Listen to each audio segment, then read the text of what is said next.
दोस्तों, मैंने अपने पहले वीडियो में यह बताया था कि माझगांव डॉक में कितनी वैकेंसीज कुल मिला के आ चुकी है। अब इन वैकेंसीज के लिए उन्होंने क्या एलिजिबिलिटी क्राइटेरिया रखा है, उस एलिजिबिलिटी क्राइटेरिया को भी हम इस वीडियोस में पूरा डिस्कस करना चाहते हैं। तो चलिए उस एलिजिबिलिटी क्राइटेरिया को डिस्कस करते हैं। तो पहला, एसी रेफ्रिजरेटर मैकेनिक के लिए आपका आईटीआई होना जरूरी है। उसी के साथ में 1 year ship building experience is compulsory. Ship building के अंदर एक्सपीरियंस होना मैंडेटरी है। फिर उसके बाद में कारपेंटर के लिए आपका कारपेंटर के अंदर आईटीआई होना बहुत ही जरूरी है। वुड स्पेशलिटी वुड, राइट, वैसे भी कारपेंटर वुड के अंदर ही काम करता है। फिर चीपर ग्राइंडर के लिए, राइट, आपका आईटीआई जरूरी है। उसी के साथ 1 ईयर शिप बिल्डिंग एक्सपीरियंस भी कंपलसरी है। फिर उसके बाद में कंपोजिट वेल्डर के लिए आपका आईटीआई होना जरूरी है। उसी के साथ 1 year ship building experience is compulsory. फिर कंप्रेसर अटेंडेंट के लिए आपका आईटीआई होना जरूरी है। फिर उसी के साथ आईटीआई देखो, candidate who pass NAC in millwright mechanic और mechanic machine tool maintenance and work in MDL ship building industry as a compressor attendant for minimum 1 year, right. तो 1 साल आपका वहां काम करना जरूरी था। फिर डीजल कम मोटर मैकेनिक के लिए आपका आईटीआई होना जरूरी है। कौन कौन से में? Diesel mechanic, motor mechanic, mechanic diesel, right. फिर उसके बाद में ड्राइवर के लिए एसएससी और इक्विवेलेंट एग्जामिनेशन होना जरूरी है। फिर इलेक्ट्रिक केन ऑपरेटर के लिए आपका आईटीआई और उसी के साथ में 1 साल का शिप बिल्डिंग के अंदर एक्सपीरियंस भी मैंडेटरी है। फिर इलेक्ट्रीशियन के लिए आपका आईटीआई इलेक्ट्रीशियन के अंदर होना जरूरी है। इलेक्ट्रॉनिक मैकेनिक के लिए आपका 1 ईयर का शिप बिल्डिंग के अंदर एक्सपीरियंस कंपलसरी आईटीआई के साथ। फिटर के लिए आपका फिटर के अंदर आईटीआई जरूरी है। गैस कटर के लिए आईटीआई किसमें? Structural fitter, fabricator, composite welder और 1 ईयर शिप बिल्डिंग एक्सपीरियंस। फिर उसके बाद में हिंदी ट्रांसलेटर के लिए आपका पोस्ट ग्रेजुएशन हिंदी में होना जरूरी है। जूनियर ड्रॉपमैन मैकेनिकल के लिए आपको आईटीआई चाहिए, एक्सपीरियंस कोई मैंडेटरी नहीं है।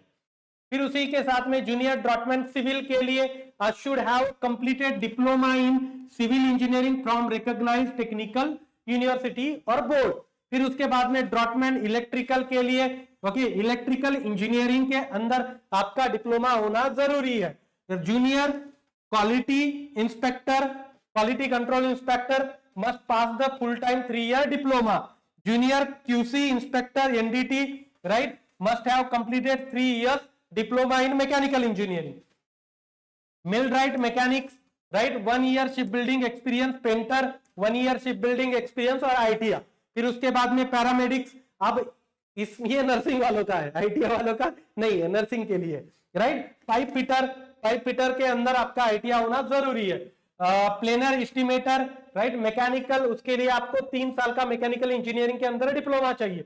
प्लेनर एस्टिमेटर इलेक्ट्रिकल इलेक्ट्रॉनिक्स, इसके लिए आपको इलेक्ट्रिकल इलेक्ट्रॉनिक्स के अंदर डिप्लोमा चाहिए। फिर planner estimator must pass the full time 3 years diploma. Rigger के लिए, रिगर के अंदर आपको आईटीआई चाहिए।